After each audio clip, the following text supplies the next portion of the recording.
evening, folks, and welcome to the Jack the Ripper of GAA Analytics. It's the Square D. And we're joined as ever by the irrepressible professor himself, Mr. Stephen O'Mara. Stephen, how's she cutting this evening? You keeping well? Not so bad. Not so bad. How are you, Connor? We're very well. The May scent is in the air. The grass is cut short. Things are flying around. There's matches galore. We're really heading into the business end of things now. The provincials are out of the way, probably forever, if some people have their way. But we're heading into the eye of the storm. The next 2 months of the Square D will detail every single sinew of the runners, riders, and exactly how the composition of modern day GA teams are made up. We're going to start tonight, Stephen, right? In Crow Park. Now, we're not going to spend too long on this. We're going to run through this like Mickey Hart called it a battering in his post-match media conference, which was probably an insult to teams who actually got a battering in the past. But this was once the game settled into a pattern. This was really, really like a one-sided affair. Had Louth any chance at all in this game? Looking, I suppose, at the outset, with the benefit of hindsight, I'd say probably realistically not. Because I think they got certain elements really right. Certain elements, even from the get-go, I would have had concerns about. I suppose, look, by half-time, it's, nearly as good as over, although I'm going to contradict that in a moment. It's 112 to 6 points. It's Dublin of 66% phases with shots, Louth of 36%. Look, we don't really need to go into the full-time figures there. Dublin are 73%. It's an absolute beating. I suppose, look, if we look at it, probably this is the actual score graph here. The expected score ran fairly similar to the actual score. And I suppose, essentially, we'll see the same thing, but for two very different reasons.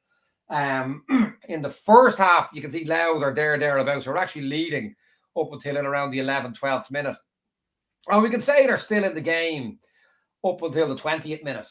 But what happened in that second quarter is they were absolutely cleaned out on their own kick-out. And Dublin have done that to a lot of teams. I mean, even people forget in 2017, I think it was, Kildare were beating Dublin at halftime in Leinster, and Dublin came out and blitzed them with the full court press in the second half and had the game over 10, 12 minutes later. Mayo looked like they were maybe on their way to an All-Ireland final. Was it in 2019? Dublin scored 2-4, 10 minutes into the second half. Funny story with a drunk Mayo woman coming back 10 minutes late into the second half. Anyway, she got a shock. She wasn't sure had she had too many drinks or had Dublin scored 2-4 in 10 minutes. Dublin do that to teams, and ultimately, they, in that period, throughout the first half, Louth won only 7 of their own 17 kickouts. Dublin scored 1-5 off winning Louth's long kickouts in that first half. And that's what, and ultimately, I don't think that could have changed. 2-9 altogether. It's something Dublin do. It's a major threat. So that second quarter that you can see there, that threat was always there throughout the game. I suppose where Louth again got back in parity in terms of how the game was going third quarter. But the fourth quarter, I think, alludes to the error that Louth really made. And I would compare it to Turlock O'Brien and Stephen Poacher's Carlow in 2017. And there was a period of 5 years, if I'm not mistaken, where it was the only semi-competitive game Dublin had in Leinster. And it was better shown than me. I mean, on 47 minutes, if I remember correctly, Carlow were standing over a scoreable free and they were 10-6 down. And Brendan Murphy got sent off for a card that was ultimately rescinded. But that was on Johnny Cooper. That's right. Yeah. But the whole point, the way Carlow set up and Poacher set up that day was they just killed. They took the life and soul out of the game. planning for the last 20 minutes, not to get the inevitable obliteration in the last 20 minutes. Now, they ended up playing with 14, so we didn't know. Hart really went at this from the off. And look, really fascinating figures. And this will be a concern for Dublin. This is after 7 minutes. Dublin have had 7 phases and they've got 1 shot on. Now, that happens against Kerry, Mayo, Galway in a quarter-final, semi-final. They could find themselves in big trouble. They could find themselves 4 or 5 points to 1 down before they've registered a score. And in that regard, Louth did really well. Look, Dublin tried some poor passes, but you've got to give credit to Louth for playing that high press. No one expected it. But ultimately, I felt, even after 10 minutes, at 2 points to 1, they were only laying the foundations for that last 20 minutes we see. And we'll see here, I'm putting the white arrow over it. It's literally on 49 minutes that Dublin just the gap. And we've seen Dublin doing this for years. But in terms of like, I mean, when Carlo playing Dublin, right, and other teams, I mean, Donegal back in 2014, would not only strangle the game, but they also slowed down the clock. So the interesting thing here was Mickey Hart went at this hammer and tongs, right? Went real bald headed at the Dubs. But I mean, they're up against a far superior fitness athletic team. They were always going to run out of gas. I mean, is this not madness? What they tried? I personally felt it was, and I mean, I have Hart down as one of the great managers of my lifetime, possibly the greatest. But I thought that was just cooked wrong. I thought there was no chance. I think Louth could have been 10 points up in 50 minutes, and Dublin still would have turned it around in the last 20. They were that athletically superior, even the 15 who started. But you're looking at the quality of Dublin's bench. I thought definitely it was miscooked in that regard. Yeah. I mean, we're talking about obviously the full court press. We're going to go on to the kickouts, which, and obviously kickouts for those viewers who are new to the show, you don't just grade them by won, lost. There's a certain net value to long kickouts, short kickouts, and ultimately concessions. Whether you're plus, minus in the overall, that gives you best practice figures. So Cluxton, where was he in the mercurial mode? What was it? What score are you giving him out of 10 here? Oh, probably a 9 or 10 again. I suppose if there's a potential concern for Dublin, but we can't say yet, it's the fact that Louth won so many of Dublin's kickouts. I have to refer to my Twitter page here. I haven't got my notes. I think it was a 9 out of 20 they won, if I'm not mistaken. Bear with me 30 seconds. I thought I had it written down. 11-8. Dublin won, lost 11-8. So they've lost 8 out of 19 there, which I suspect that could be the worst Dublin have done in 10, 11 years on the basic win-loss. Again, credit to Mickey Hart, because I was critical of Sligo last week. If you're going to take down the big dog, you've got to try something special on the kick out, and they didn't. And a step by 1,000 cuts. Louth tried it. Now I don't have a good enough image to show you exactly, but this is how they set up against Offaly last week or the previous week. You see the 4-4-5 because it's the 4-4-4 plus keeper, and it turned that game. It ultimately was key. So you can see that's the general shape you can see here again. But there's 1 or 2 boys out of screen and whatnot. But we'll see here if there's a front forward. There's a guy.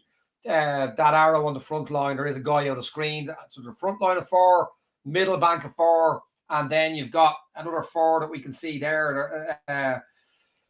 But crucially, you'll see the point here is Dublin on that blue arrow. If you're watching on a phone, that'll be hard to see. But if you're on a laptop, Dublin, the point here is it's really risky, and I think fair play for trying. I think it makes a lot of, not fair play like condescendingly, like it was good, calculated, mathematical decision. Free Dublin man up there, that's a risk you take. But you see here, Dublin force it long, or Louth force it long into the melting pot.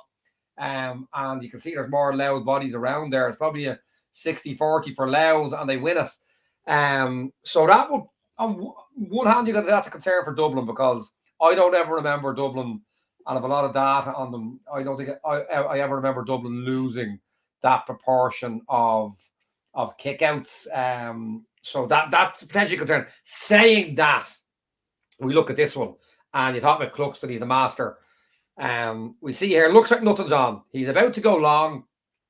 Watch. He checks the step. Hang on, there's something late coming here. Have a look. Niall Scully's come through the centre. He stops. He goes back. Yeah, I'm going to hit that one. Not an easy one. Not an outrageously difficult one, but not an easy one. By the time it lands, there's loud bodies everywhere. So you're still dealing with the master there, because it's not that the kick is brilliant. It's the recognition. No, I'm not going to take the safe option, bang it long. I'm checking my step. John Aldridge. Do you know the interesting thing about, the very interesting about that caption you have there, right, is Scully has the ball and there's 4 loud players, right? Well, this is key. Go on, you tell me what you see. This is what... Right. Now, here's a show of real confidence. Even though there's 4 loud players converging upon him on the 45-yard line, look at Cluxton. He's picking up his kick and tee, ready to go back to the house. As in, nothing to see here, lads. Job done. This Scully's not going to. He's not going to turn this over. Don't worry about it. I did actually, when I was looking at which half second to pause it on or which quarter second, I did actually go out my way to put that nonchalant Cluxton. He's just hit what for me is an outrageous kick out. Not the technical kick, but the vision to see it, to check a step, John Aldridge style penalty, and go at it again. Viewers under 35 years old may not know what a John Aldridge penalty is, but he checked the step way back. Anyway, but I suppose there are 2 key points on this. Johnny Cooper wrote one of the best sport articles I've ever written 2 weeks ago about the little unseen details. Talk about unseen details. It is seen, but only because I went back watching it over and over again. This looks like the previous one, no option. Look at Niall Scully, one of the most, I mean, he's rated, but possibly still underrated. Exceptional football brain. I can kind of feel the Kieran Kilkenny role when Kieran Kilkenny's not there. Watch where he comes from. He's marked more or less by that man dead centre. Watch what he does. And I also have Antoine Griezmann playing between the lines. He runs away from him because he knows it's zonal. Now there's another guy in front of him on the yellow arrow, accounting for him. What does he do? He runs out of the position where he's accounting for him. He now passes him on to the next man, but the next man doesn't know it because his back is turned. And that's the trajectory Scully took to get out of the zone of 3 separate players without them knowing. And they're the little details Johnny Cooper, I suppose, is talking about. He's talking about defensively. I'm saying there, you take out an exceptional football IQ there, and Cluxton's banging that long. So you've got the combination, the masters and goal, but you've got some really top-class brains there to win that. And then I suppose the second point in this is, again, from the point it's 1, you go full press 4-4-4, 4-4-5 as this was. You lose that in between the lines, you're in a big trouble. You see the Dublin man unmarked up in the 45, you know. And again, I go back, if there is an acid test, Kerry came with a similar press in 19, won 3 in a row, but only scored 1 off them. Dublin won 1, albeit 2 terrible pieces of defending by Kerry. Went up, got a goal. Jack McCaffrey gave a 1-2, wasn't followed. But so we don't know, but the point is, Louth, whatever chance Kerry, Galway, Mayo have of recovering this man on the back foot, Louth have no chance. And that goes over the bar. So I just thought that was interesting. And ultimately, when you look at the 6 kickouts here that Dublin got to the half back line, I ran this on my software yesterday. They've won 5, they scored 1-4 off them. So that's kind of the key to that while Louth got a nice win-loss ratio, the ones they lost to the half-back line, they got battered on. Can you just bring that screen back up again there? Just for our newer viewers. Just if you could, right, just give a very quick breakdown of what you're seeing look, here. There's a lot of stuff you don't need to read there. Your kicks to the full-back line and midfield I've taken out. It's your kicks to the half-back line. So the two horizontal columns are reading the same thing.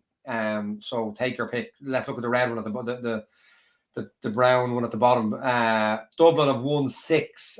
They've tried 6 to the half back line. They've won 5. They've lost 1. The one they lost, they didn't concede off. The 5 they got off, they scored 1-4. And so that's the actuary I have in the software that I'm using. That's what I'd be looking at. So even though you look at your one lost and you can look at your totals. The devil is in the detail. And the point there is, if I'm Louth, I'm looking at that and I'm asking an actuarial question of what the potential value. I think they were right to try and go at Dublin like that. You'd ultimately need to compare that to what Dublin scored off short kick out to see would there have been value just dropping off and giving it up.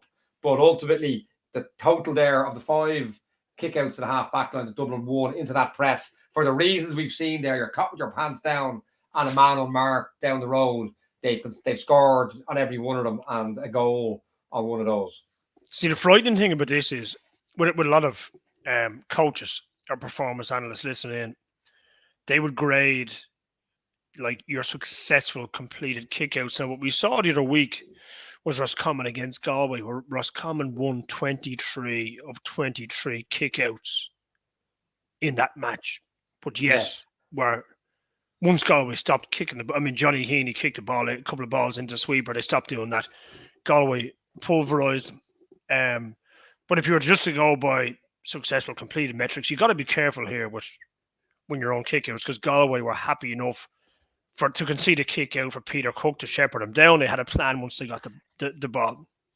Yeah, and we'll elaborate on that on the Armagh Derry game. Albeit Armagh's numbers weren't cooked right, as we'll see. But yeah, ultimately the key is, and so that's why I built my own software, because I suppose it had what I wanted, and what it will tell me there is what has happened on the different kinds of kickouts. It's not as black and white as one loss. It's not even as black and white as overall scores. You've got to ultimately compare what was the outcome when they got them off to the full back line, i.e. we could choose to give them those versus half back lines or midfields. And as it happened yesterday, ultimately it was a bad bet for Louth, because the other point on that is when Louth won the same kickouts Dublin won, and they both ultimately came with a full court press, slightly different dynamics. But when Louth broke forward, because they're not as good as Dublin, they didn't get the scores.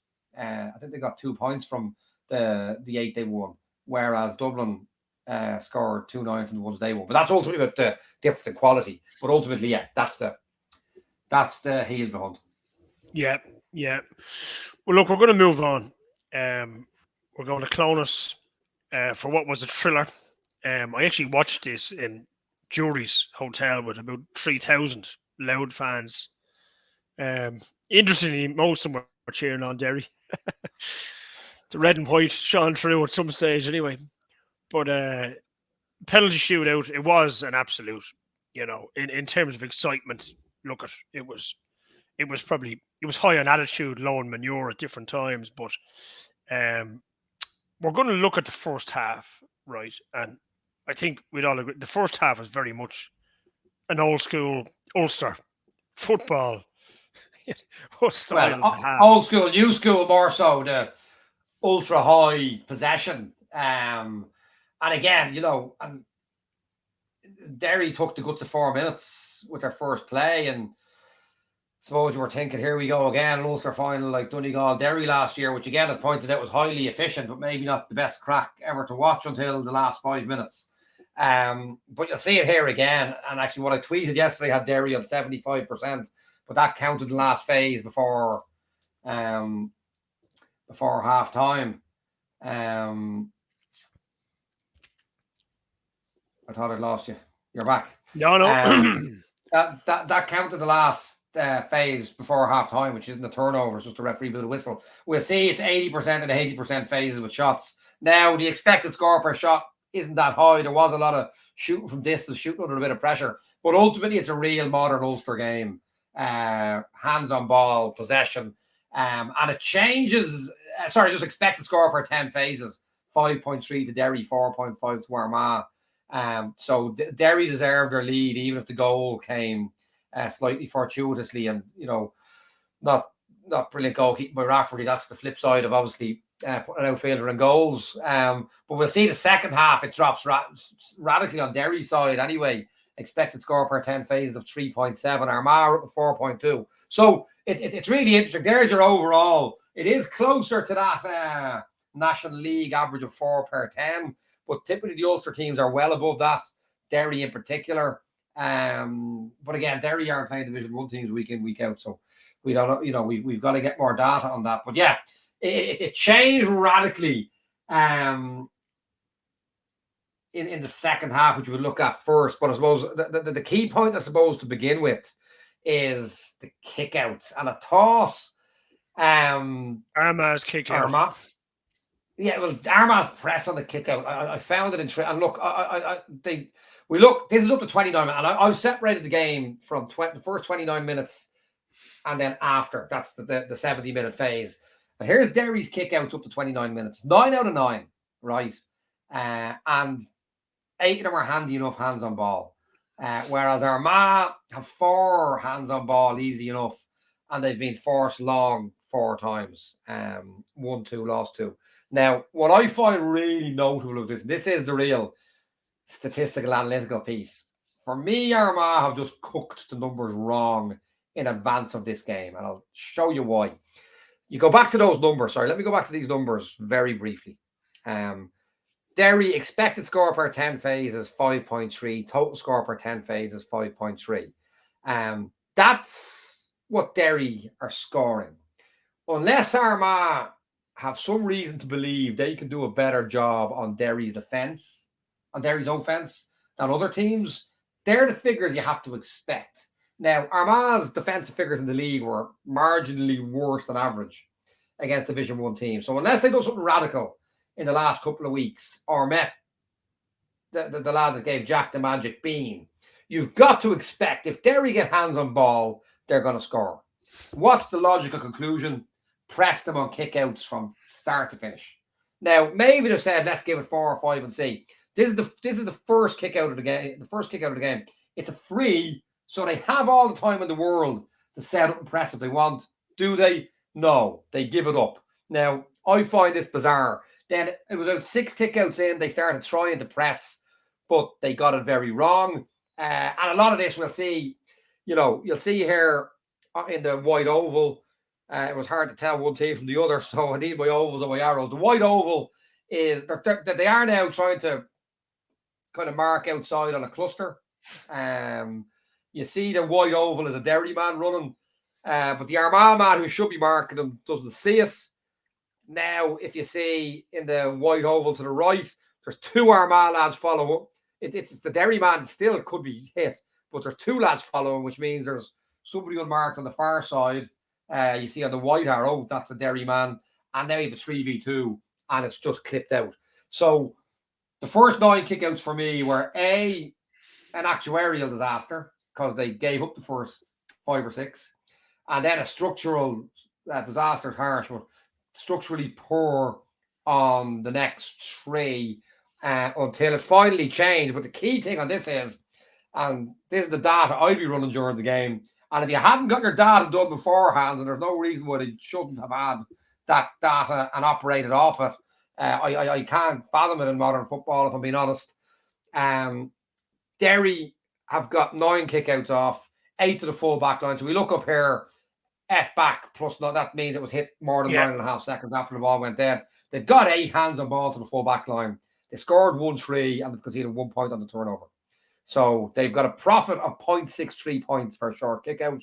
And notwithstanding the fact that the goal was somewhat fortuitous, the expected score is still 0.51 per kick, which about ties in with Derry's 5 points per 10 phases that we're looking at. So it was a brutal tactical numerical decision, in my opinion, unless Armagh had reason to believe they were going to do better than the other Division 1 teams would or likely would against Derry. And bear in mind, we just data from Derry against Tyrone and Donegal last year. So it's not just, and that's when Donegal were good or good enough.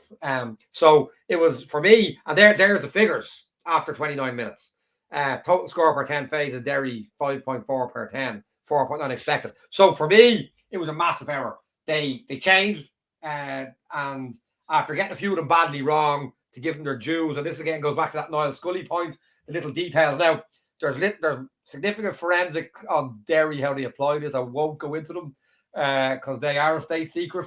But if you look here, this is just little details. Cluster, but we see the white arrow is the Armagh man. Following the run of the red arrow is the Derry man. And this is what changed the game. He goes out, but he goes running wide what does the Armagh man do? He passes them on, which is to say, you take my man, I'm holding the space. And that's really good.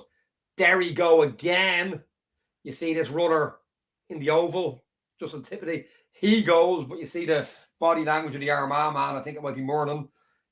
He holds, and as two Derry men cross over, and bear in mind, this is the second crossover, the Armagh boys and the ovals hold. And that's the key. But you can coach that all you want. You still need the boys to operate it correctly in the heat of the moment.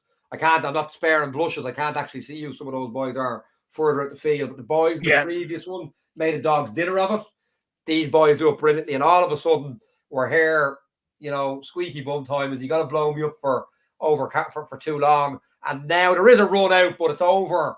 It's over, fellas. In theory, you want this to be hit into a position where you could theoretically hit it along the ground. It's a harder kick, goes into the air. Armagh win it, and they go up and score.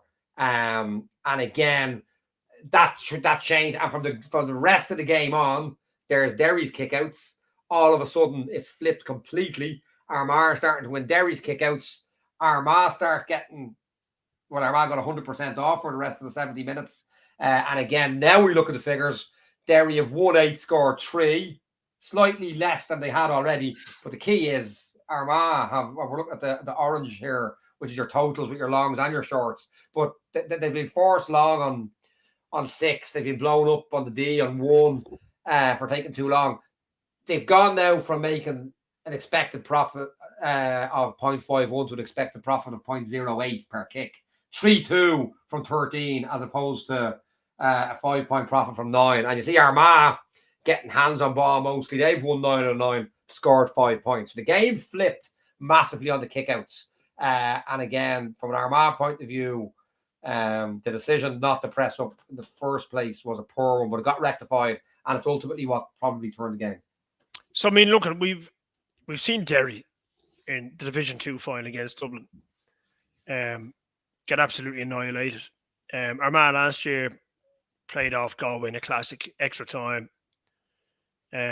Penalties. I'd say they never want to see a penalty again up there. In terms of the overall, I mean, it's early days. This is an Ulster final, right? At the end, like Anglo-Celt Cups matter down there. The Delaney and Leinster to Dublin, forget about it. God knows where it is now. Talking Derry, right, and Armagh, realistically, on the basis of this, are they anywhere in the shake-up? It's hard to know. I mean, we went through that looking at the Monaghan game where they got a lot of scores off weak links ultimately. They could be. I suppose it's interesting. Themselves and Armagh aren't playing that different. The game, Armagh are more inclined to kick through the middle third now and then, kick, I would say, wrongly into blanket defences, which they did a bit of early in the second half yesterday. But look, if we want to look at it forensically, and we're going to see where Derry can struggle. I have a theory that if you're Kerry or Dublin or Mayo, potentially to just go man on Derry and make them play a game of football and don't let them process the life out of them. I'm going to show you why. We've looked at this at Armagh. Every time we've looked at Armagh, we've looked at the same thing. They're trying to get a double sweeper. You can see it. There's 2 men on the ovals. Now, again, if I was doing my homework with Armagh, I'd be saying there's no way double sweepers are going to work against Derry because they're going to bring extra bodies forward and it's going to cause you trouble. One of them is going to have to push out anyway, as Donegal's did last year when we decided to double sweep against them. So you see, there is a double. Armagh get a double sweep when they want to. We've looked at this before. The way to beat it, bring it down inside the 14, which Cassidy has done. He brings the ball back out to Ethan Doherty. And if the ball comes across, because they brought it down inside the 21, now you see, I think it's Grugan. He's got 2 men at the front of the arc. And next thing, ball comes over. I can't see who that is, but it's a man-on-man point shot. So ultimately, I would say again, it was a bad decision to try and double sweep against a team will engage with 15 men. Now, for what it's worth, Derry will try and double sweep as well if they get the chance. And again, no Ethan Rafferty is going to play out the field. I would question the wisdom of that. Saying that on this particular one, and maybe this just alludes to why Derry get higher phases to scores in general. Derry would probably, facing that, go down that channel and bring it back out. Armagh tried to go through a backdoor cut, but with a sweeper, and Glass is in the sweeping position, cuts it out. So, and again, this is the real classic when you looked at Armagh all year. And again, we see here Paul Cassidy. He's wandering out the way. Classic safe Derry football. He knows, as I analysed for Donegal last year, and I've said it here, it's not a state secret now. He knows in order to break this Armagh defence, we have got to dart down the line, drag men, and bring it back out. Armagh, I think at this stage also know it. And they were always doing this now, but I think they've upped the ante. We see here McCabe. I've shown this before. He's on the white arrow, following Cassidy on the yellow arrow. He's trying to pen him in because he knows we're trying to get bodies on one side. If they get it back out and around, we're going to be light on the far side. So he tries to pen him in. On the crossover, he doubles back and tries to pen in McGuigan, but he can't. And watch McGuigan. He comes out and around, and this is the classic. That's McGuigan's trajectory. The yellow arrow is what he had the ball in his hands. The white arrow is after the hand pass. And by passing and moving, which is brilliantly planned, and there you have every little detail, which we'll look at briefly before the end, every little detail. And by doing that, all of a sudden, Forker, I think it is, can't even go to Glass. Ball comes across the far side. McCluskey's in. Man, not even man on man. They're playing catch up. It's a cornerback shot in the end. It goes wide. But structurally, that's how you break down Armagh. And that's how Derry play anyway. What changed in the second half is Armagh did a lot of what I think the top teams should do against Derry. And don't let them play process football. Because in that second half, Derry's phases with shots dropped to 53%. That doesn't really... It happened against Dublin in one of the halves. I think the second half in Croke Park. But if we look at this now, I often give out about inside forwards in the zonal defence. Watch Rian O'Neill here. He's in the white section at the corner of the screen. Now, I will say this is not off any defensive textbook to just charge out and leave an unmarked man inside the 45. But for the point he does it, 10 out of 10. And we're dealing with probably Derry's technically two Connor Glass on the ball. Player, 2 of the 4. Connor Glass and Ethan Darjo. Glass is on the ball. O'Neill comes out, hits him a belt. I mean, a fair belt, maybe half a second late, but it's shoulder to shoulder. Now, Doherty has the ball, one of the top 3 or 4 ball carriers in the country. What does he do? Does he let him? He wants to come out and play the process Derry football. O'Neill turns him back into the fake space. Comes back to Glass. What does he do? He forces Glass down the line. Now, that's brave, but it makes sense against Derry. It makes sense in a lot of scenarios in modern football. By the time Glass gets to the 45, he has no choice. He can't go back. He's no choice, and he has to play the ball in to a ropey pass. And that's really, really top-notch from Armagh. Now, they do this all the time, but I felt whether they upped the ante or whether they just got it better in the second half. You'll see 4 of those 7 or 8 turnovers came off this. We'll see here again, Brendan Rodgers brings it out to Cassidy. Now, this was notable in that it's actually man on man, which is why I picked it out, because in theory, I would say if it's man on man, just send them out the way. Don't be putting lads down channels because if they beat you, they could be in for goal. But it's interesting, this is man on man. But what does Grugan do? Whether he realises it's man on man or not, I don't know. He forces them back in. And now all of a sudden, Derry can't play that safe process football that they're brilliant at. Next thing, now it looks like there's a sweeper there, but he just steps off his man. Sidestep, major question marks about the refereeing decision. There's a clear hand on the back. But the point is, it makes them play braver football. Cassidy has to go with his man. Like 10 years ago, if you had a choice between going man on man and going to blanket defence, it was a no-brainer. In most people's psyche, it probably still is. But in this circumstance, with the best processed footballers in the country, maybe, just maybe, there's a theory in going man on man. Are we going to have a look at the penalties before we go?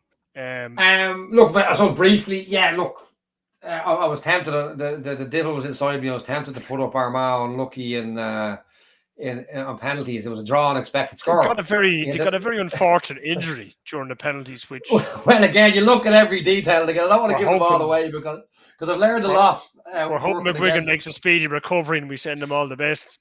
Well, look, I just think, and I did read up, there are a few glitches in the rules and penalties. If you were fortunate enough to befall certain random scenarios. But I just thought it was the epitome of Derry. Clearly planned. Because I see 2 or 3 days a half on different things that are planned. They look organic. No one's thinking about them. But I'm not even going to give them away because they're brilliant and I've plagiarized them. But to go down injured just after you hit the first penalty, and a fella who just wants to get the ball, walk from the centre circle, or I'm thinking soccer here, walk from the 65 to the penalty spot, 30 seconds, shoot. Next thing he's waiting the minute and 30 seconds for the injury. I just thought it was Derry, and I say it respectfully, to a T, that every last little detail is taken care of. And even with that, it was obvious that Glass and McFall had practiced those penalties because they were like something that Brazil would be doing. Well, listen, Captain, over and out. Folks, thanks again for joining us. We shall see you next week for the big preview show, and tune in then. All the best. Slán.